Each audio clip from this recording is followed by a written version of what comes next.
जय हिंद साथियों। तैयारी कर लो, प्लेटफॉर्म पे आपका स्वागत है। साथियों, अब अपन स्टार्ट करते हैं, ज़्यादा समय को ख़राब नहीं करते हैं। आपको याद होगा हमने लास्ट क्लास में कहाँ तक पढ़ा था। अगर आपको जहाँ तक याद है मैं आपको बता देता हूँ। मैंने आपको लास्ट क्लास में अवतल दर्पण पढ़ाया था और मुझे उम्मीद है कि आपको फिल्म निर्माण करना सीख लिया होगा, क्योंकि वो एक ऐसी चीज़ है उसके साथ बहुत मेहनत करनी पड़ती है, तब जाकर के चीज़ें समझ आती है। मतलब कोई भी चीज़ आसान नहीं होती है। जैसे मैं बात करूँ गणित की, तो गणित मुझे बहुत प्यारा सब्जेक्ट लगता है। क्यों लगता है? क्योंकि उसके साथ मेहनत करना जानता हूँ। लेकिन मुझे जीके बहुत बेकार लगता है। क्यों लगता है? मुझे पढ़ने में ना तो रुचि आती है, ना कोई और बात आती है, उसको पढ़ता नहीं हूँ।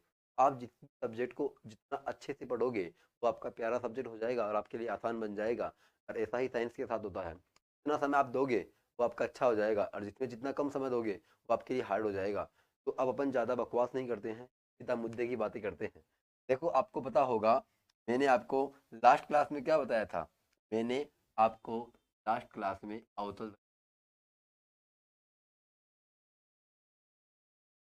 क्या पढ़ाया था?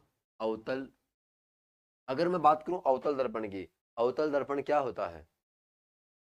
कोई भी ऑनलाइन नहीं आया, क्या बात है? Good afternoon, good afternoon.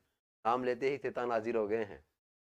देखो, अपन पढ़ रहे हैं अवतल दर्पण। अगर अपन बात करें अवतल दर्पण की, देखो, मैंने आपको लास्ट क्लास में बहुत कुछ बातें बताई थी अवतल दर्पण के बारे में। मैं एक बार आपका क्योंकि रिवीजन करा देता हूं, तब तक बहुत लोग जुड़ जाएंगे। देखो, मैंने आपको सबसे पहले अवतल दर्पण में क्या बताया था कि अवतल दर्पण एक ऐसा दर्पण होता है, अवतल दर्पण एक ऐसा दर्पण होता है कि जिसके जिसके दसवें भाग की ओर से प्रकाश की किरणें आए, क्या कहलाता है? अवतल दर्पण कहलाता है। जिसके दसवें भाग की ओर से प्रकाश की किरणें आए, क्या कहलाता है? अवतल दर्पण कहलाता है। फिर मैंने आपको प्रतिबिंब निर्माण करना सिखाया था, और जहां तक मुझे उम्मीद है कि आप लोगों को समझ में आया होगा। देखो, इतना आसान नहीं होता कुछ भी, उसके साथ मेहनत करनी पड़ती है। मैं बार बार बता रहा हूँ, ये प्रतिबिंब निर्माण करना जिस दिन सीख जाओगे ना, आप आपको चीजें रटनी नहीं पड़ेगी। चलो, अब अपन आगे बढ़ते हैं। देखो, आपको मैं एक टेबल बनवाता हूँ, आपको मैं एक टेबल बनवाता हूँ, और उस टेबल से आपको क्या करना है, चीजें याद रखनी है।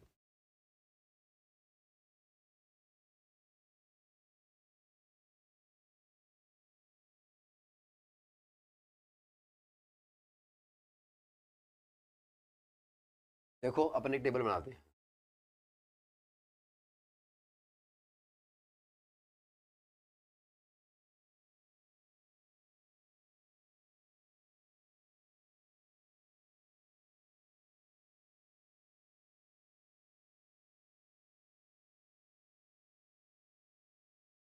देखो, सबसे पहले अगर मैं बात करूँ टेबल की,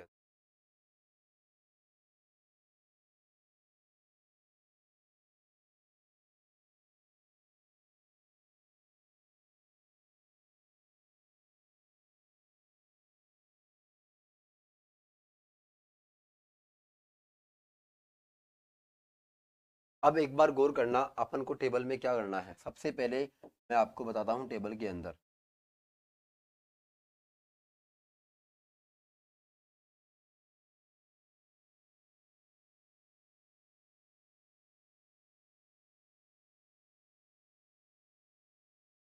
अपन अवतल दर्पण के लिए सीख रहे हैं। अपन किसके लिए सीख रहे हैं? अवतल दर्पण के लिए। देखो, आपको क्या करना है, इस टेबल को बहुत अच्छे लेवल से याद कर लेना है। यहाँ से 100/100% आपके 1% फंसेगा। अब देखना, सबसे पहले मैंने यहाँ लिखा है वस्तु की स्थिति।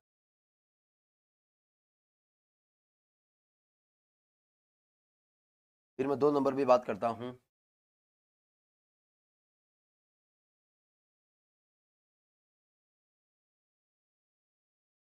प्रतिबिंब की स्थिति।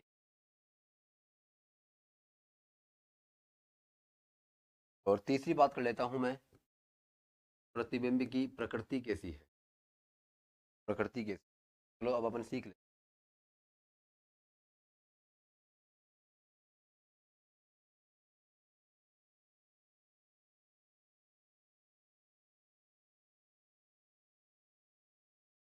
अब एक बार गौर करना आप, अगर मैं बात करूँ सबसे पहले पॉइंट की, अगर मैं बात करूँ सबसे पहले पॉइंट,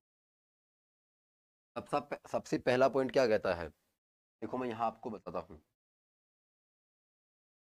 अगर मान लो कि वस्तु की स्थिति कहाँ है, अगर वस्तु कहाँ रखी हुई है, अनंत पे रखी हुई, अगर वस्तु कहाँ रखी हुई, अनंत पे रखी हुई। ये मैंने कल आपको सारा का सारा ये मैंने कल आपको सारा का सारा प्रतिबिंब निर्माण के समय बताया था। आपको 1% भी रटने की आवश्यकता नहीं है। अगर वस्तु अनंत पे रखी हुई है तो प्रतिबिंब कहाँ बनेगा, प्रतिबिंब कहाँ बनेगा, प्रतिबिंब बनेगा फोकस। प्रतिबिंब कहाँ बनेगा, फोकस पर। कहाँ बनेगा, फोकस पर। अगर मैं बात करूं प्रतिबिंब की प्रकृति कैसी होगी, अगर मैं बात करूं प्रतिबिंब की प्रकृति कैसी होगी, तो एक बार गौर करिएगा आप। सबसे पहले अगर मैं बात करूं प्रकृति कैसी होगी, छोटी होगी, बड़ी होगी, कैसी होगी, सबसे पहले अपने पास होती है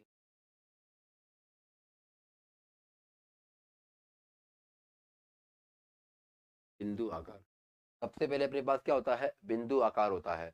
अगर मैं बात करूं इसके अलावा, ये वास्तविक होती है, आभासी होती है, क्या होती है, उल्टी होती है, सीधी होती है, अपन सबकी चर्चा कर लेते हैं। अगर मैं इसमें बात करूं बिंदु के आकार की, तो ये क्या होती है। देखो एक बार मैं इस लाइन को मिटा रहा हूं यहां से।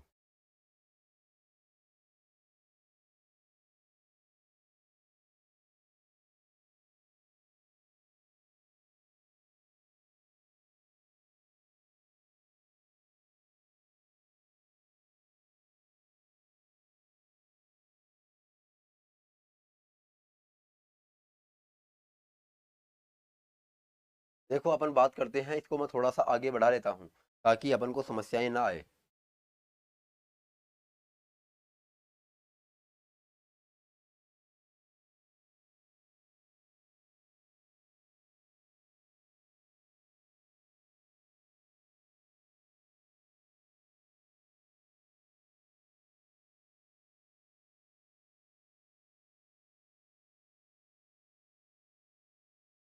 चलो अब अपन आगे बढ़ते हैं, एक बार गौर करना। अगर मैं बात करूँ इसके बिंदु के आकार की, तो क्या हो जाएगा, बिंदु के आकार की, फिर क्या हो जाएगा मेरे पास, वास्तविक हो जाएगा। अगर फिर मैं बात करूँ ये कितना होगा।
अब देखिए आवाज आ रही है क्या मेरी। देखो कुछ टेक्निकल इश्यू के कारण आवाज बंद हो गई थी। अब सब कुछ ओके कर दिया गया है, आपको कोई डिस्टरबेंस नहीं आएगा। टेक्निकल स्टाफ एक से बढ़ करके एक है। देखो अब अपन आगे चलते हैं। देखो वस्तु कहाँ रखी हुई है, सी से परे रखी हुई है। जब वस्तु सी से परे रखी होती है तो कहाँ बनता है प्रतिबिंब, सी व एफ के मध्य बनता है। अगर मैं बात करूँ कैसा बनता है, तो ये आकार में कैसा बनता है, ये आकार में कैसा बनता है, छोटा बनता है। आकार में कैसा बनता है, छोटा बनता है। कैसा बनता है, वास्तविक बनता है। कैसा बनता है, वास्तविक बनता है। कैसा बनता है, वास्तविक बनता है। कैसा बनता है, उल्टा बनता है। ये सारी कहानी मैंने आपको लास्ट क्लास में बताई थी, आप वहां जाकर के इन सब बातों को देख सकते हो।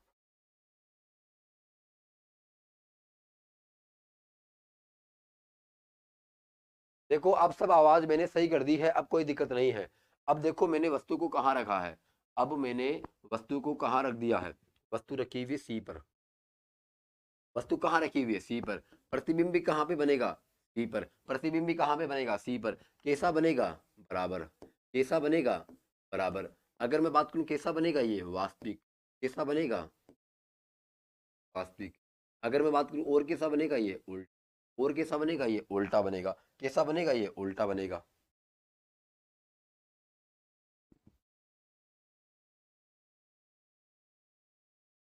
देखो अब अपन आगे चलते हैं, ये अपन ने 3 पॉइंट देख लिए हैं। अब मैं बात करूं आगे वाले पॉइंट की। आगे वाला पॉइंट अपन को क्या कहता है, एक बार समझने की कोशिश करना। आप सी पर रख दिया मैंने, एक बार गौर करना। देखो इस प्रकार से अपना क्या होता है, प्रतिबिंब होता है। अगर यहाँ पे एफ है, अगर यहाँ पे सी है, मैंने वस्तु कहाँ रखी, सी पर। अब मैं कहाँ रखूंगा, सी व एफ के मध्य। तो वस्तु कहाँ रखी हुई है, सी व एफ के, कहाँ रखी हुई है वस्तु, सी व एफ के मध्य। अगर मैं बात करूं, आवाज तो नहीं आ रही, हर क्लास में आवाज की प्रॉब्लम आती है क्या। देखो आवाज बिल्कुल आ रही है, आप समस्या, आवाज एकदम बिल्कुल सही आ रही है, परेशान मत होइए आप। देखो वस्तु की स्थिति कहाँ है, सी व एफ के मध्य। प्रतिबिंब की स्थिति कहाँ है। अब अगर मैं बात करूं प्रतिबिंब कहाँ बनेगा, पहले सी पर बना था, अब कहाँ बनेगा ये, अब बनेगा सी से परे। कहाँ बनेगा, सी से परे। अगर मैं बात करूं कैसा बनता है ये बनता है बड़ा। कैसा बनता है, बड़ा। कैसा बनेगा, ये वास्तविक। बड़ा, वास्तविक। और अब अगर मैं बात करूं आगे,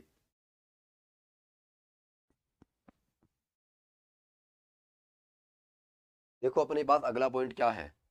ये मैंने सारा का सारा आपको लास्ट क्लास के अंदर, सारा का सारा मैंने आपको लास्ट क्लास के अंदर डायग्राम के द्वारा बताया था। आज आ रही है सर, कोई प्रॉब्लम नहीं है। हाँ जी बिल्कुल सही है, आवाज आ रही है। अगर मैं उसके बाद बात करूं, मैंने अब इस बार वस्तु को कहाँ रख दिया है, इस बार मैंने वस्तु को कहाँ रख दिया है, एफ पर। एफ का मतलब मैंने वस्तु को कहाँ रखा है, फोकस पर। कहाँ रखा है, फोकस पर। जब वस्तु को अपन फोकस पर रख देते हैं तो बनने वाला प्रतिबिंब कहाँ बनता है, बनने वाला प्रतिबिंब कहाँ पे बनेगा, अनंत पर। कहाँ बनेगा, कैसा बनता है, बड़ा। कैसा बनता है बहुत। कैसा बनता है, बहुत बड़ा। कैसा बनेगा, ये वास्तविक। कैसा बनेगा, वास्तविक। अगर मैं बात करूं कैसा बनेगा, ये उल्टा। कैसा बनेगा, उल्टा बनेगा। अब अपन आगे चलते हैं।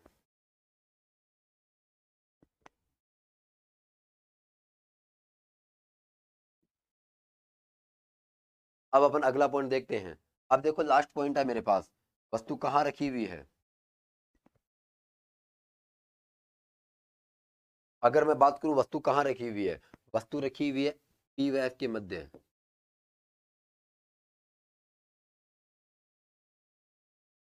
पी व एफ के मध्य वस्तु कहाँ रखी हुई है, पी व एफ के मध्य। इस बार ये जो प्रतिबिंब है ये कहाँ बनेगा,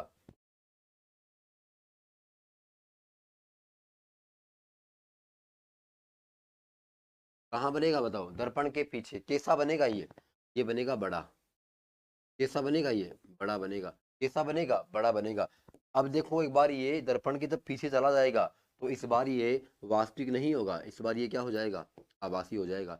इस बार ये क्या हो जाएगा, आभासी हो जाएगा। अगर मैं बात करूं उल्टा बनेगा कि सीधा बनेगा, आप जानते होंगे जब अभी आभासी होता है उसके साथ हमेशा क्या आता है, सीधा आता है। उसके साथ हमेशा क्या आता है, उसके साथ हमेशा और हमेशा क्या आता है, के साथ हमेशा और हमेशा क्या आता है, उसके साथ हमेशा और हमेशा सीधा आता है। अब देखो अपने पास ये पूरी की पूरी क्या बन गई है, ये अपने पास पूरी की पूरी टेबल बन गई है। और उम्मीद करता हूँ साथियों ये टेबल आपको समझ आई होगी। मैंने आपको लास्ट क्लास में डायग्राम के थ्रू बताया था कि क्या होता है क्या नहीं होता है। अब मैं आपको एक चीज और बता रहा हूँ, इन पॉइंटों को आपको ध्यान में रखना है, इन सारे पॉइंटों को आपको ध्यान में रखना है। पेपर में सीधा छपेगा ये, मैं आपको क्या बोल रहा हूँ, पेपर में सीधा का सीधा आएगा। अगर मैं बात करूं यहाँ पर, देखो एक बार, देखो कहाँ पे रखा हुआ है, अनंत पर। कहाँ पे रखा हुआ है, अनंत पे। बन कहाँ रहा है, फोकस पर। जब इसको रख कहाँ देंगे अपन, फोकस पे, बनेगा कहाँ, अनंत पे। देखो जस्ट उल्टा होता है। अगर आप देखोगे ना ढंग से, इनको ढंग से देखोगे आप, तो आपको पता चलेगा कि जब वस्तु अनंत पे रहती है तो कहाँ बनती है, एफ पर। जब एफ पे होती है तो कहाँ बनती है, अनंत पर। यहाँ देखो कहाँ रखी हुई है, सी से, बनती कहाँ है, सी व एफ के मध्य। जब सी व एफ के मध्य रखते हैं तो बनती कहाँ, सी से भरी। जब सी पर रखते हैं तो कहाँ बनती है, सी पर। और जब पी व एफ के मध्य होती है तो कहाँ बनती है, दर्पण के पीछे। इसका मतलब क्या होता है, जब आप पढ़ो ना, तो आपस में रिलेट करके पढ़ा करो, ताकि आपको चीजें लास्ट टाइम तक याद रहे, जब तक आप पेपर नहीं देने जाओ। मैं तो ये चाहता हूँ कि आप इस प्रकार से याद करो कि आपको जीवन भर याद रहे, ताकि आने वाले समय में जब आप अपने बच्चों को पढ़ाओ और आपसे कोई पूछे कि सर प्रतिबिंब निर्माण कैसे होगा, तो आप उनको धड़ल्ले से बता सको। अपन को इस प्रकार से पढ़ना है चीजों को। चलो अब अपन आगे बढ़ते हैं।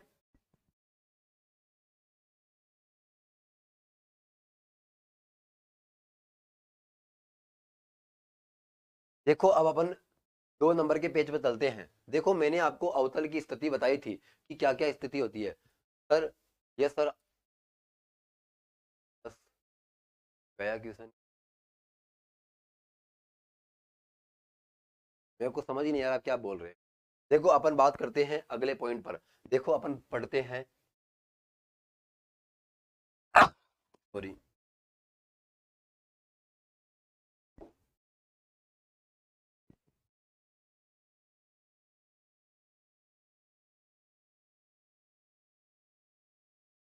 अब अपन पढ़ते हैं अवतल दर्पण के उपयोग। अब अपन क्या पढ़ते हैं, अवतल दर्पण के उपयोग पढ़ते हैं। अब अपन क्या पढ़ते हैं,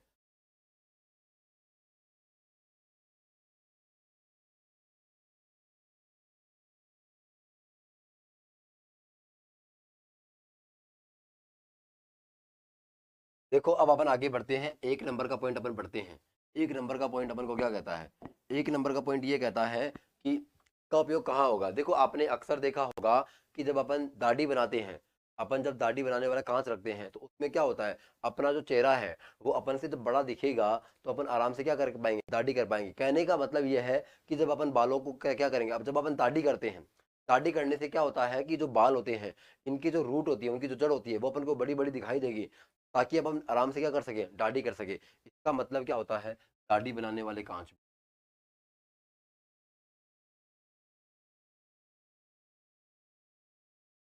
दाढ़ी बनाने वाले,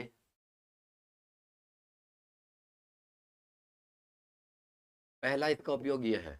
अगर मैं 2 नंबर के उपयोग की बात करूं, अगर मैं 2 नंबर के उपयोग की बात करूं, आपने अक्सर देखा होगा कि जब अपन डॉक्टर के पास जाते हैं, डॉक्टर अपने अंगों की जांच करता है। कुछ अंग क्या होते हैं, साइज में छोटे होते हैं, तो उनको बड़ा करके देखना होता है। उनको क्या होता है, बड़ा करके देखना होता है। जब वो उनको बड़ा करके देखेंगे, तो वो एक ऐसा दर्पण काम में लेते हैं, ताकि उनको अंग बड़े रूप से दिखाई दे और अपने काम वो सुचारू रूप से कर सके। तो अपन क्या कहेंगे,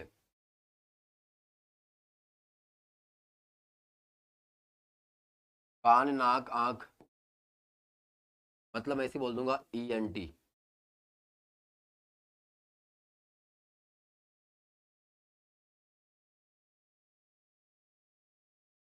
ENT डॉक्टर दर्पण में किस प्रकार का यूज करते हैं, बड़ा, मतलब मैंने देखो पीछे आपको क्या बताया है, एक बार गौर करना आप पिछली स्लाइड में। पिछली स्लाइड में आप देखोगे तो आपको पता चलेगा कि यहाँ पे प्रतिबिंब कैसा बन रहा है, बड़ा। यहाँ पे कैसा बन रहा है, बहुत बड़ा। यहाँ पे भी कैसा बना है, बड़ा। इसका यहाँ पे कैसा बन रहा है, बराबर। इसका मतलब आपने देखा होगा कि अधिकतर तो लेट हो गई, कोई नहीं, अब आराम से पढ़िए मानवीय जी, आप आराम से कवर कर पाओगे। आ गया सर जी समझ में, मैं ये तो, आ गया सर जी समझ में। ये भी बता दो कि आएगा इसमें, ये बता दो पर्सन कैसा आएगा सर। ओके ओके जी, आपका मैं डाउट समझ गया। देखो मैं क्या बताना चाह रहा हूँ कि इसमें जो अधिकतर चीजें है ना, अधिकतर चीजें देखो इसमें बड़ा ही है। इसका मतलब क्या होता है,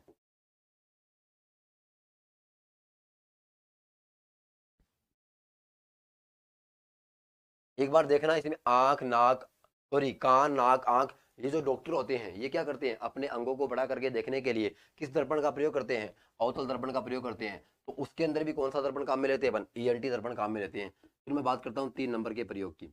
मैं बात करता हूँ 3 नंबर के प्रयोग की, एक बार आप समझने की कोशिश करना, एक बार आप समझने की कोशिश करना। देखो आपने अक्सर देखा होगा कि दर्पण अपना इस प्रकार से होता है, अवतल दर्पण। अवतल दर्पण अपना किस प्रकार से होता है, इस प्रकार से होता है। अब देखना अवतल दर्पण की खास बात क्या होती है। जब प्रकाश की किरण ऐसे जाएगी ना, तो वो प्रकाश की किरणों को क्या करेगा, एक जगह केंद्रित करेगा। प्रकाश की किरणों को क्या करता है, एक जगह केंद्रित करता है। प्रकाश की किरणों को एक जगह केंद्रित करता है। जब प्रकाश की किरणों को एक जगह केंद्रित करेगा, इसका मतलब क्या होता है। देखो दो प्रकार के दर्पण होते हैं, एक का नाम क्या होता है, अपसारी, और एक का मतलब क्या होता है, अभिसारी। देखो अगर अपन बात करें यहाँ पर, एक का नाम होता है कन्वर्जेंट और एक का क्या होता है, डाइवर्जेंट। कन्वर्जेंट और दूसरे का क्या होता है, दूसरे का मेरे पास क्या होता है, डाइवर्जेंट होता है। अगर मैं बात करूं अभिसारी और अपसारी में, देखो इसका मतलब क्या होता है, अभिसारी का मतलब क्या होता है। देखो जब अपन किसी कोचिंग में आते हैं, जब अपन किसी कोचिंग में आते हैं, जैसे ही कोचिंग की छुट्टी होती है, तो अपन देखो एक बार समझने की कोशिश करना मैं क्या समझाना चाह रहा हूँ। सपोज करना ये कोचिंग है अपनी, ये कोचिंग है। पहले तो आप क्या करते हो, अपने घर से आते हो, कोई इधर से आता है, कोई इधर से आता है, कोई इधर से आता है, कोई इधर से आता है, कोई इधर से, कोई इधर से, कोई इधर से। इसका मतलब क्या होता है कि अपन को पूरे भारतवर्ष से देखते हैं, कोई कहाँ रहता है, कोई कहाँ रहता है, इसका मतलब सब लोग इस प्रकार से जुड़े हुए हैं। एक बार गौर करना आप, इसका मतलब क्या हो रहा है, सब लोग आकर के एक जगह मिल रहे हैं, इसका मतलब वो एक बिंदु पर मिल रहे हैं। इसी प्रकार देखो इसमें हो रहा है, जब प्रकाश की किरणें आएगी ना इसे, तो वो क्या करेगी, एक बिंदु पर आकर के मिलेगी। देखो कहाँ मिलेगी, जब प्रकाश की किरणें एक बिंदु पर आकर के मिलती है, तो अपन क्या बोलते हैं, अभिसारी दर्पण बोलते हैं। क्या बोलते हैं, अभिसारी दर्पण बोलते हैं। इसका उल्टा अगर मैं बात करूं, उत्तल दर्पण किस प्रकार का दर्पण है, उत्तल दर्पण एक प्रकार का क्या है, अपसारी दर्पण है। किस प्रकार का दर्पण है, अपसारी दर्पण है। अब एक बार गौर करना आप लोग, मैंने आपको ये बताया यहाँ पर कि ये मेरे पास क्या है, ये मेरे पास अवतल दर्पण था। अवतल दर्पण में क्या होती है, सारी किरणें एक जगह पर केंद्रित होती है। अब उसी प्रकार का मैं आपको एक एग्जाम्पल दिखाता हूँ, आप समझने की कोशिश करना आप।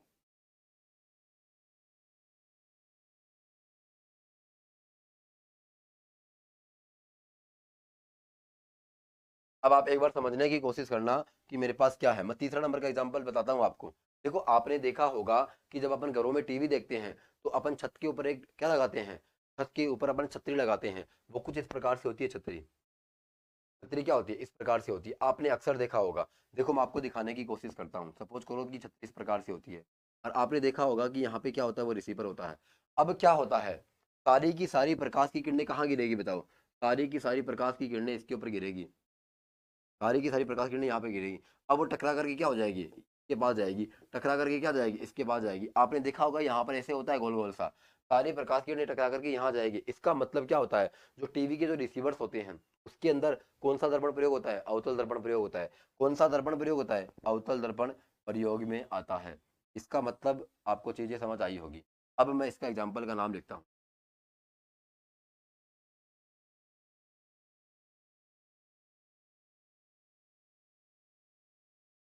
कहाँ होता है बताओ, टीवी की छतरी में होता है। 4 नंबर का अगर मैं बात करूँ, कहाँ होता है। देखो अपन को धीरे धीरे आगे बढ़ना है, अपन को सीखना है कि कहाँ किसका यूज होता है।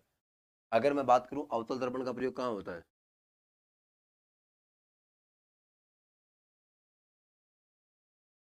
मोटर गाड़ियों की हेडलाइट में।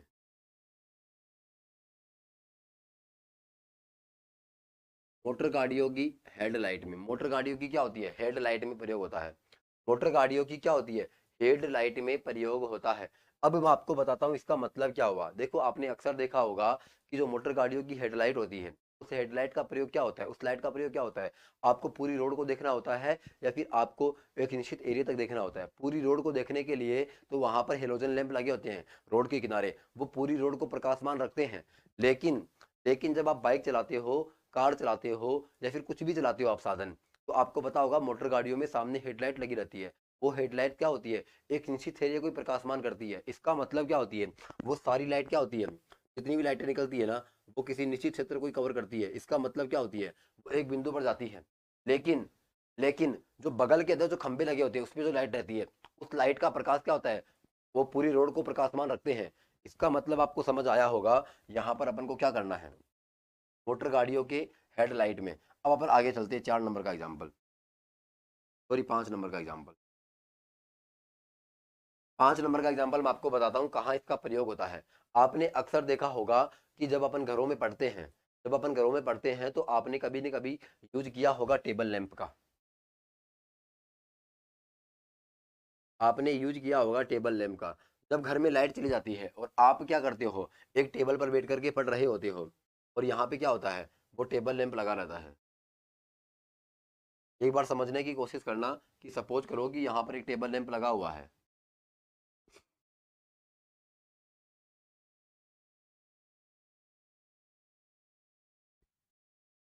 यहाँ पे ये टेबल लैंप लगा हुआ है। एक बार गौर करना, ये जो टेबल लैंप होता है ना, ये टेबल लैंप मुझे बताओ क्या पूरे कमरे को प्रकाशमान कर देगा क्या? क्या पूरे कमरे को प्रकाशमान कर देगा क्या? आप कहोगे नहीं, ये केवल क्या करता है, ये केवल अपनी टेबल को ही प्रकाशमान करता है, ये केवल अपनी टेबल के ऊपर ही प्रकाश को गिराता है। इसका मतलब उसका प्रकाश होता है वो केंद्रित होता है। उसका प्रकाश क्या होता है बताओ? केंद्रित होता है। देखो आपने जो बताया है ना, देखो इससे क्या होता है, आई, या फिर क्या हो जाएगा, ईयर, इससे क्या हो जाएगा, नोज, इससे क्या हो जाएगा, टीथ। मैंने बता दिया है आपको, डेंटल हॉस्पिटल में भी होता है, बिल्कुल सही बताया आपने। देखो यहाँ पे मैंने आपको बताया कि जो टेबल लैंप होता है उसके अंदर होता है, तो मैं यहाँ पे लिख देता हूँ।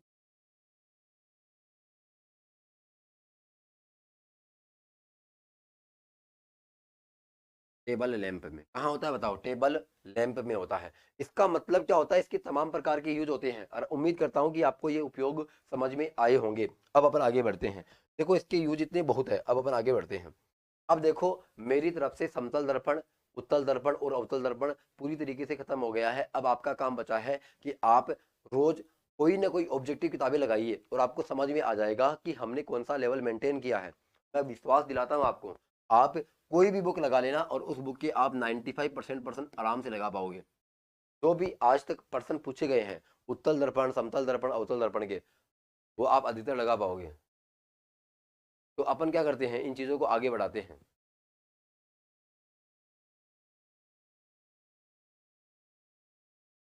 देखो अब अपन आगे बढ़ते हैं, अब अपन पढ़ते हैं लेंस। अब अपन को लेंस में ज्यादा दिक्कत नहीं होगी, अब अपन को लेंस में ज्यादा दिक्कत नहीं आएगी। लेंस कितने प्रकार के होते हैं, लेंस तीन प्रकार के अपन पढ़ लेते हैं, वैसे दो ही प्रकार के होते हैं, समतल और गोलीय। अपन गोलीय को एक बार तेल लेने के लिए भेज देते हैं। अब अपन केवल दो तीन पढ़ेंगे। सबसे पहला कौन सा लेंस है, समतल लेंस। दूसरा मेरे पास कौन सा है, उत्तल लेंस। और तीसरा मेरे पास क्या है, तीसरा मेरे पास कौन सा है, अवतल लेंस। एक बार समझने की कोशिश करना ये लेंस कैसे होते हैं, क्या होते हैं।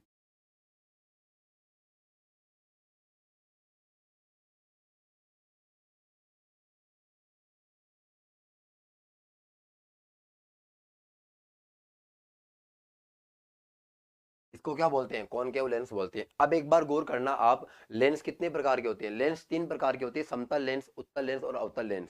अब अपन को पहचान कैसे करनी है कि कौन सा लेंस कैसा होता है। अगर मान लो कि एक लेंस मेरे पास ऐसे सीधा सीधा है, तो ये कैसा लेंस हो गया, ये मेरे पास हो गया समतल लेंस। कैसा लेंस हो गया, समतल लेंस। अगर मैं अवतल उत्तल लेंस की बात करूं, तो उत्तल लेंस मेरे पास इस प्रकार से होता है, इस प्रकार से होता है, इस प्रकार से होता है। अगर मैं बात करूं अवतल लेंस मेरे पास किस प्रकार से होता है, अवतल लेंस मेरे पास इस, अवतल लेंस मेरे पास किस प्रकार से होता है, इस प्रकार से होता है। अब आपको समझ में आया होगा कि लेंस कितने प्रकार के होते हैं, तीन प्रकार के, समतल लेंस, उत्तल लेंस और अवतल लेंस। ये तीन प्रकार के लेंस हो गए। अब एक बार मैं आपको आगे बढ़ाता हूँ, सिखाता हूँ कि लेंस क्या क्या होते हैं।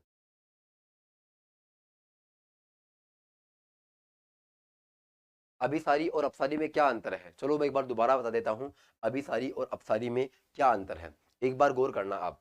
मैं दोबारा बता रहा हूँ, अभिसारी और अपसारी में क्या अंतर होता है। अभिसारी,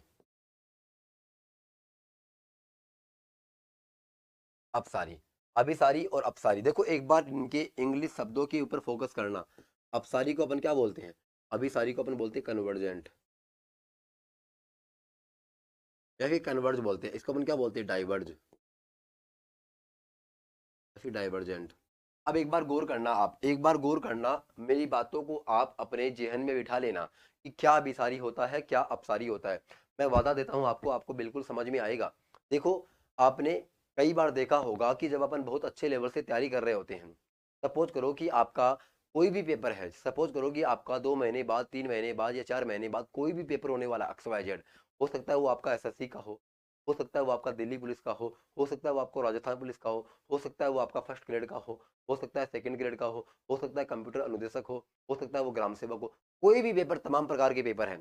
सपोज करो कि आपकी अच्छे लेवल की तैयारी चल रही है और जैसे जैसे दिन नजदीक आते हैं, आपको पता है कि समय कम बचा है और आप अपने एफर्ट को बढ़ा देते हो, आप अपनी तैयारी को बढ़ा देते हो, सब लोग क्या करते हैं, एकदम अच्छी तरीके से तैयारी में जुट जाते हैं। फिर अचानक से व्हाट्सएप पे, ट्विटर पे, फेसबुक पे एक बात वायरल होती है कि एग्जाम को पोस्टपोन कर दिया गया है। एग्जाम को क्या कर दिया गया है? मेरी बातों को समझना एक बार आप, मैं आपको समझाना चाह रहा हूँ क्या अभिसारी होता है, क्या अपसारी होता है। एक क्या होता है, एक छोटी सी पोस्ट वायरल होती है कि आपका एग्जाम पोस्टपोन कर दिया गया है। अब एक बार बताओ मुझे आप, सब लोग क्या कर रहे थे? सबका एक जगह क्या था, फोकस था। सबका एक जगह फोकस था। अब आप क्या करोगे? अब आप क्या करोगे, इस पढ़ाई से थोड़ी समय के लिए क्या करोगे, दूर भाग जाओगे। इसका मतलब आप सबका फोकस क्या हो गया बताओ, इससे बाहर हो गया। अब आपको पता होगा सबका फोकस क्या हो गया, इससे बाहर हो गया। इसका मतलब आप क्या हो गए हैं बताओ, इसका मतलब क्या हो गया आप, इसका मतलब ये हुआ कि आप क्या हो गए हैं, आप डाइवर्ट हो गए हैं, आपकी पढ़ाई में डिस्टरबेंस आ गया है, आप डाइवर्ट हो गए हैं। इसी को अपन क्या बोलते हैं, डाइवर्जेंट बोलते हैं। जब भी कोई प्रकाश की किरणें एक बिंदु से बाहर की ओर निकले और वो फैल जाए, इसका मतलब क्या होता है, डाइवर्जेंट होता है। इसी को अपन क्या बोलते हैं, अपसारी लेंस या अपसारी दर्पण बोलते हैं। अगर मैं बात करूं अभिसारी की, अभिसारी में क्या होता है, सपोज करो कि कई दिनों से ग्रुप डी के एग्जाम की डेट नहीं आ रही थी, कई दिनों से ग्रुप डी के एग्जाम की डेट नहीं आ रही थी। इसका मतलब क्या था, इसका मतलब क्या था कि सब किरणें एकदम से फैली हुई थी, कोई किधर था कोई किधर था। लेकिन जैसे ही एग्जाम की डेट आई, सब लोगों ने अपनी कॉपी और किताब को उठा लिया और पढ़ना चालू कर दिया। इसका मतलब क्या हुआ, सपोज करो कि पहले लोग अपने अपने धुन में मस्त थे और जैसे एग्जाम की डेट आई, सब लोगों ने क्या किया, एक ही जगह पर फोकस कर दिया। सब लोगों ने एक ही जगह पर फोकस कर दिया। इसका मतलब क्या हो गए हैं वो, इसका मतलब वो क्या हो गए हैं, कन्वर्ज हो गए हैं। इसका मतलब उन्होंने ध्यान केंद्रित कर लिया है। सारे प्रकाश की किरणें एक जगह पर केंद्रित है। अब आपको समझ में आया होगा कि मेरे पास अभिसारी क्या होता है, अपसारी क्या होता है। चलो अब अपन वापस लेंस के ऊपर चलते हैं।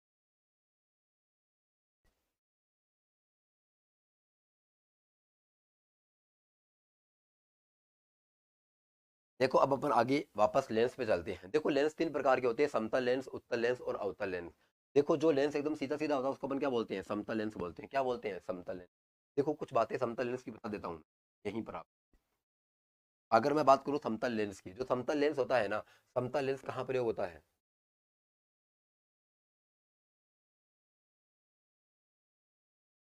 धूप के चश्मों। समतल लेंस कहाँ प्रयोग होता है, धूप के चश्मों में। अगर मैं बात करूँ समतल लेंस की पावर कितनी होती है, समतल लेंस की पावर कितनी होती है, जीरो होती है। आपने अक्सर देखा होगा जब अपन धूप के चश्मे लगाते हैं उसमें कोई भी पावर नहीं होती है, वो जीरो नंबर का चश्मा होता है। उदाहरण अच्छे से समझ आ गया गुरुजी। चलो बहुत बहुत धन्यवाद अगर आपको समझ में आ गया है, क्योंकि मेरा उद्देश्य यही है कि मैं स्टूडेंट तक पहुंच पाऊं, मैं उनको समझा पाऊं अच्छे से। मेरा यहाँ पढ़ाने का बस इतना सा उद्देश्य रहता है। अगर आप समझ आते हो अच्छे से तो उससे बड़ा पुण्य मेरे लिए कुछ नहीं हो सकता। मतलब वो मुझे सबसे बड़ा गिफ्ट लगता है। आपको समझ आया, मैंने समझाया, बहुत अच्छा लगता है मुझे ऐसा। देखो एक बार मैंने क्या बताया कि जो समतल लेंस होते हैं, समतल लेंस का प्रयोग कहाँ होता है, धूप के चश्मों में। जबकि इसका पावर कितना होता है, जीरो होता है। अब आपने अक्सर देखा होगा जो सलमान खान चश्मा लगा करके घूमता है, सलमान खान जो चश्मा लगा करके घूमता है वो कौन सा होता है, वो समतल लेंस होता है। कौन सा होता है, समतल लेंस होता है, क्योंकि उसकी पावर कितनी होती है, जीरो होती है। उस चश्मों को आप भी लगा सकते हो। आपने अक्सर देखा होगा कि जब अपन गर्मियों में धूप ज्यादा पड़ती है तो अपन उसके लिए काला काला सा चश्मा लगाते हैं। काला चश्मा कौन सा होता है, धूप का चश्मा होता है। उसकी पावर कितनी होती है, उसकी पावर होती है कितनी, जीरो होती है। उसकी पावर कितनी होती है, जीरो होती है। अब ये तो आपका समतल लेंस हो गया, इसमें अपन को और ज्यादा पढ़ने की आवश्यकता नहीं है, ये बाहर नहीं जाएगा। सर लेजर लाइट में कौन सा लेंस होता है, देखो अपने पास तो लेजर लाइट होती है, लेजर लाइट में क्या होता है, वो सारी की सारी प्रकाश किरण एक जगह फोकस होती है। एक बार रुक जाइए, एक बार रुक जाइए, लेजर लेंस में कौन सा होता है मैं आपको सब बताऊंगा, सब बताऊंगा, एक भी नहीं छोड़ूंगा। अभी लेंस स्टार्ट हुआ है, अभी लेंस जस्ट स्टार्ट हुआ है। सॉरी।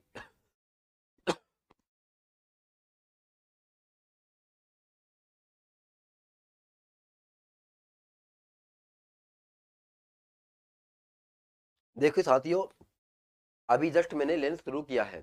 आपको कुछ भी मैं ऐसी बातें नहीं बताऊंगा जो अपने एग्जाम पॉइंट ऑफ व्यू से इंपॉर्टेंट नहीं है। मैं आपको सब कुछ बताऊंगा, बातें सब कुछ। एक बार आप अपना ध्यान इस पर केंद्रित कीजिए। मैंने यहाँ पे आपको बताया क्या, समतल लेंस, और मैं उम्मीद करता हूँ कि आपको यहाँ आई होगी। अब अपन चलते हैं किसके ऊपर, उत्तल लेंस पर। कहाँ चलते हैं, उत्तल लेंस पर। एक बार गौर करना आप, मैं आपको नेक्स्ट स्लाइड के ऊपर लेके चलता हूँ, या फिर मैं यहाँ पे आपको कुछ बताने की कोशिश करता हूँ। एक बार गौर करना आप। देखो मैं क्या करता हूँ, या फिर चलो चलो नेक्स्ट स्लाइड पे चलते हैं अपन। मैं आपको सबसे पहले बताता हूँ यहाँ पे देखो अवतल लेंस के बारे में अपन को ज्यादा नहीं पढ़ना है।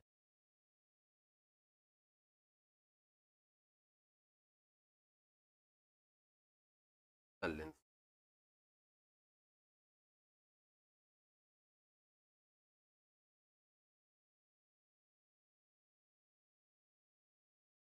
देखो अगर मैं उत्तल लेंस की बात करूं, देखो जिस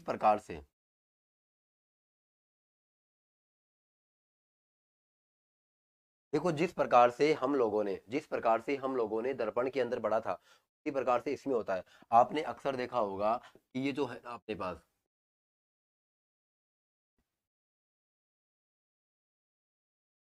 आपने अक्सर देखा होगा ये किसी न किसी क्या है, गोले का भाग है। देखो ये भी यहाँ पे देखो, अगर मैं देखूं तो ये भी किसी न किसी क्या है, गोले का भाग है।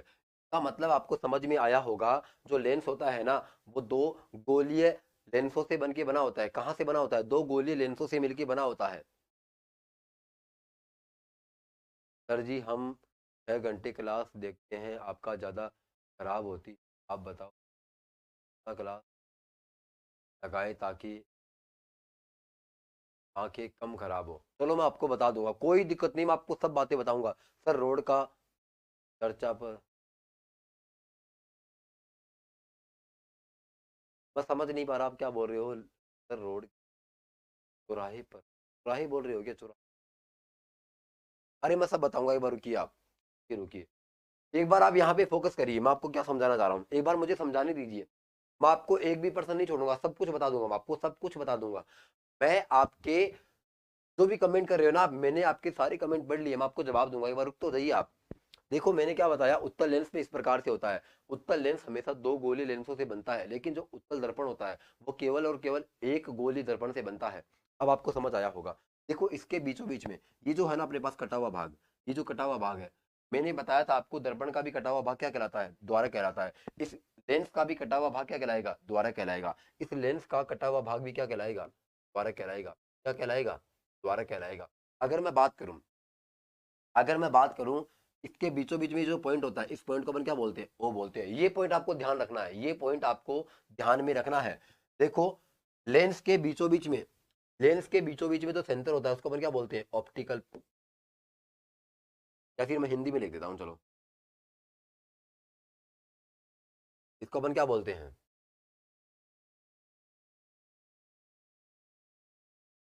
प्रकाशिक केंद्र।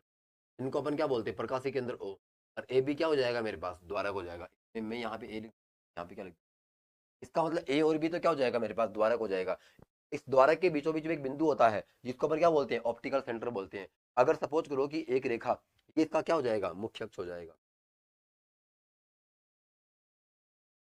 ये इसका क्या हो जाएगा, मुख्य अक्ष हो जाएगा। ये इसका क्या हो जाएगा, मुख्य अक्ष हो जाएगा। अब मुझे एक चीज बताइए आप खुद एक बार दिमाग लगाइए कि अगर इसके अंदर दो गोलीय लेंस बन रहे हैं, अगर ये उत्तल लेंस दो गोलीय लेंसों से मिलकर बना हुआ है, तो डेफिनेटली इसके दो वक्रता केंद्र होंगे, दो ही क्या होंगे, फोकस बिंदु होंगे। सपोज करना कि इसका सेंटर यहाँ पे है, सपोज करना एक बार इसका सेंटर क्या है, यहाँ पे है। इसका मतलब इसका वक्रता केंद्र कहाँ पे है, एक यहाँ पे। इसका मतलब यहाँ पे क्या हो जाएगा, C1। इसका मतलब आपको पता होगा O और C1 के एकदम बीचों बीच में क्या होता है, F1 होता है। O1 सॉरी O या C1 के बीच में क्या होता है, C1 होता है। अगर मैं बात करूं उसी के इधर, तो इसके उतनी दूरी पर इधर क्या हो जाएगा, F2 हो जाएगा। उसके उतनी दूरी पर इधर क्या हो जाएगा, C2 हो जाएगा। क्या हो जाएगा, C2 हो जाएगा। अब आप देख पा रहे होंगे कि ये जो C है यहाँ पे, ये C इसका क्या है, यहाँ पे सी क्या है बताओ, वक्रता केंद्र है। यहाँ पे सी क्या है, वक्रता केंद्र है। अगर मैं एफ की बात करूं तो ये क्या है मेरे पास, फोकस बिंदु है। क्या है मेरे पास, फोकस बिंदु है। क्या है, फोकस बिंदु है। एक बार गौर करना आप, आपको कोई पूछे कि उत्तल लेंस के अंदर वास्तविक वक्रता केंद्र या फिर वास्तविक फोकस किस ओर होता है। देखो ये अपने पास दर्पण होता है, इस दर्पण के इस ओर क्या होता है, इस दर्पण के इस ओर होता है। इसका मतलब देखो इस ओर अपने पास ये क्या होता है, ये वास्तविक फोकस। इधर वाले ये क्या है, वास्तविक फोकस, ये क्या है, वास्तविक केंद्र है। अब एक बार आपने देखा होगा, ये मेरे पास पूरा का पूरा हो गया। आपको याद होगा मैंने भी आपको लास्ट क्लास में जब उत्तल दर्पण पढ़ाया था तो मैंने आपको बताया था कि क्या द्वारक होता है। मैंने आपको बताया था ये वाला, उसमें मैंने ध्रुव बताया था, लेकिन इसके अंदर क्या होता है लेंस में, ये प्रकाशीय केंद्र होता है, ये मैंने मुख्य अक्ष बताया था। और जहां पर ये क्या होते हैं, इसका केंद्र होता है, उसको अपन क्या बोलते हैं, वक्रता केंद्र बोलते हैं। ये जो होती है ना यहाँ की, यहाँ से डिस्टेंस,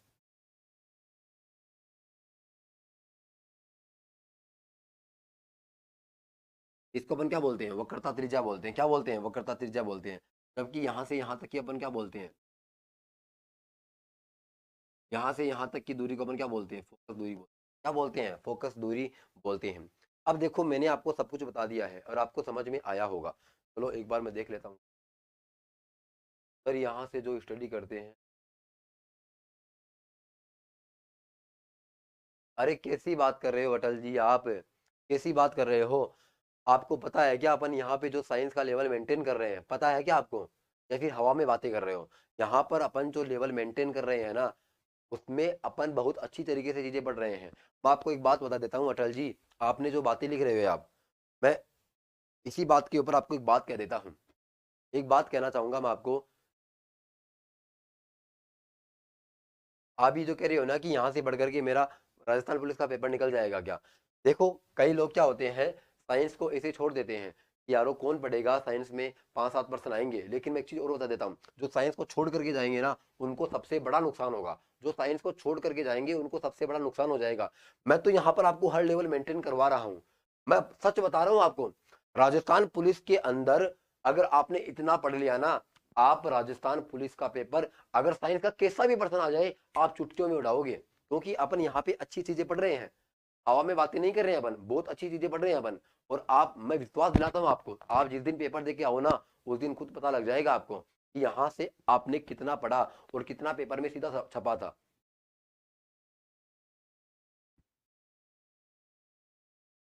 अब देखो अपन आगे चलते हैं। अब अटल जी बोल रहे हैं कि मैं सारे सब्जेक्ट के लिए बोल रहा हूँ। अरे कोई बात नहीं, मैं आपको बता रहा था कि वास्तव में आप यहाँ से पढ़ोगे ना तो आपको बहुत कुछ सीखने को मिलेगा। यहाँ जितनी भी फैकल्टी है ना, सब गवर्नमेंट जॉब के अंदर है और आपको सेवा दे रही है। वो सोचिए एक बार आप उन टीचर से पढ़ रहे हैं जो ऑलरेडी गवर्नमेंट में है और उनको पता होता है कि चीजें कहाँ से क्या आती है, उनको बहुत सारा एक्सपीरियंस होता है। तो आप ये मत कहिए कि यहाँ से पढ़ करके सिलेक्शन हो जाएगा क्या, यहाँ से पढ़ करके आपके रैंक बन जाएगी। ये आपके ऊपर डिपेंड करता है कि आप घर पर कितना समय देते हो, ये क्लासेस लेने के बाद आप कितना पढ़ते हो, उसके ऊपर निर्भर करेगा। चलो अब अपन आगे बढ़ते हैं।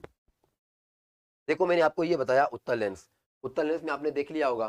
देखो एक चीज मैं आपको बता देता हूँ नोट लगा करके,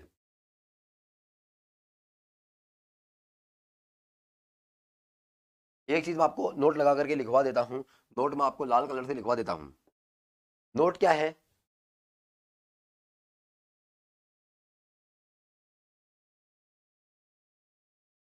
उत्तर लेंस के प्रतिबिंब निर्माण या फिर उत्तर लेंस का प्रतिबिंब निर्माण।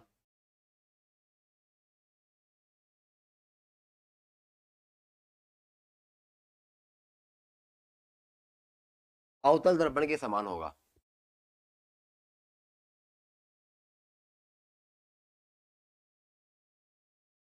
जबकि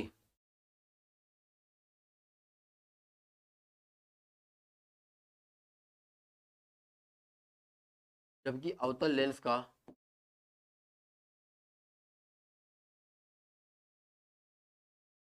प्रतिबिंब निर्माण, देखो जस्ट उल्टा होता है। यहाँ पे क्या उत्तल लेंस है तो वहां पे क्या हो जाएगा, अवतल दर्पण। अगर यहाँ पर अवतल लेंस है तो किसके समान हो जाएगा, अवतल लेंस का प्रतिबिंब निर्माण उत्तल दर्पण की क्या हो जाएगा, उत्तल दर्पण के समान होगा। ये आपको पॉइंट याद रखना है। अब मुझे दोबारा से आपको प्रतिबिंब निर्माण करना सिखाना नहीं पड़ेगा, आप इस लाइन को याद करोगे आपका चीजें हो जाएगी। अब मैं अगर बात करूं उत्तल दर्पण का उपयोग क्या है, अपन लास्ट पॉइंट पढ़ लेते हैं उत्तल लेंस का, इसका उपयोग क्या है, फिर अपन आने वाली क्लासों में पढ़ेंगे। देखो मैंने आपको बताया था कि अवतल दर्पण में, देखो एक बार यहाँ पे उत्तल लेंस की बात कर रहे हैं तो उत्तल दर्पण में हमेशा क्या बनता है, बड़ा प्रतिबिंब बनता है। कैसा प्रतिबिंब बनता है बताओ, बड़ा प्रतिबिंब बनता है। और आपको पता होगा अवतल दर्पण के अंदर, अवतल दर्पण के अंदर प्रकाश की किरणें एक जगह फोकस होती है। मैं एक बार आपको डायग्राम बना करके दिखा देता हूँ। देखो इस प्रकार से किरणें होती है इसके अंदर।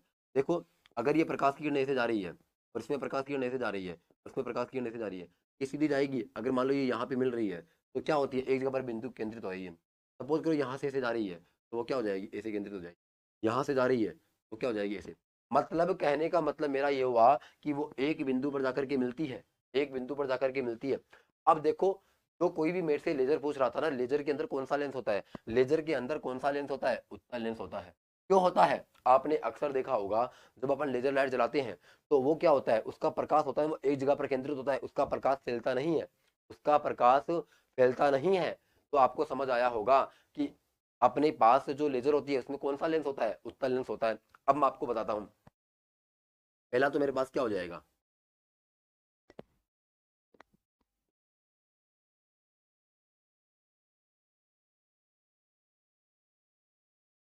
पहला तो मेरे पास क्या हो जाएगा बताओ, लेजर लाइट में। अगर मैं बात करूं दूसरा मेरे पास क्या हो जाएगा, दूसरा समझना क्या होता है। आपने अक्सर देखा होगा कि अपने पास एक हैंड लेंस आता है, उसका नाम क्या होता है, हैंड लेंस। Hand lens. अब ये हैंड लेंस क्या होता है मैं आपको समझाने की कोशिश करता हूँ। आपने अक्सर देखा होगा कि अपने पास इस प्रकार से एक हैंड लेंस आता है और ये अपने पास हाथ में से पकड़ने का होता है। आपने अक्सर देखा होगा कि अपन क्या करते हैं, सामने कागज रखते हैं, अपन सामने क्या करते हैं, कागज रखते हैं, और अपने पास यहाँ पे क्या होता है, उत्तल लेंस होता है। अपन क्या करते हैं, सूर्य की किरणों को ऐसे क्या करते हैं, बार बार से ऐसे संयोजित करते हैं और अपन सूर्य की किरणों को एक जगह उस कागज पर गिराने की कोशिश करते हैं।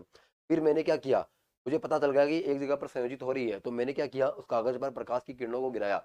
वो प्रकाश की किरणें एक जगह पर केंद्रित होगी तो वो प्रकाश क्या हो जाएगा बताओ, वो कागज जलने लग जाएगा। इसका मतलब क्या होता है, हैंड लेंस में किसका प्रयोग होता है, हैंड लेंस में किसका प्रयोग होता है, हैंड लेंस में किसका प्रयोग होता है, हैंड लेंस में उत्तल लेंस का प्रयोग होता है। फिर मैं बात करता हूँ 3 नंबर पे।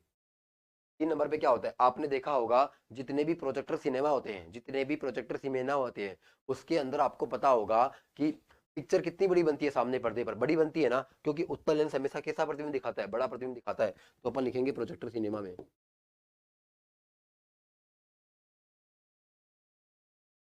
तो ये इसके क्या हो गए बताओ, उपयोग हो गए।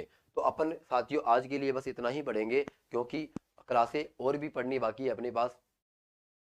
तो आज के लिए बस अपन इतना ही पढ़ेंगे, आप अपनी तैयारी को आगे बढ़ाते रहिए, आप अपना बार बार रिवीजन करते रहिए, ऑब्जेक्टिव किताबें लगाते रहिए, ताकि आपको पता चले ये जो मास्टर या सामने खड़ा है ये ढंग से पढ़ा रहा है कि नहीं पढ़ा रहा है। तो आपको पता चल जाएगा लेवल का कि अपन इस प्लेटफॉर्म से जुड़े हैं तैयारी करने से, तो अपना जुड़ना उचित है कि नहीं है, आपको सब पता चल जाएगा। तो अपन आज के लिए अलविदा कहते हैं। चलो बाय बाय, टेक केयर, अपना ध्यान रखना।